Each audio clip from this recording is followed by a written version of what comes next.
Ito ang latest weather update. Alamin ang pinakasariwang ulat panahon ngayon dito sa Information TV Educational Channel. Ano kuya, nakatraso tayo na muna na panahon sa malaking bahagi ng Visayas, ganoon din sa northern at eastern section ng Mindanao dulot ng Silay. At sa dulay sa Silay, para sa mga kababayan po natin, mag-ingat po tayo dahil maranasan po natin yung araw ng paminsan-minsan malalakas sa pagulan.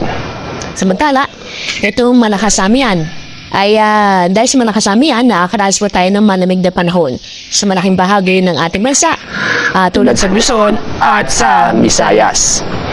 At sa kasalukuyan ay wala po tayong namomonitor na panibagong LPA, Low Pressure Area o Bagyo sa loob ng ating Philippine Area of Responsibility at yun po sa labas nito.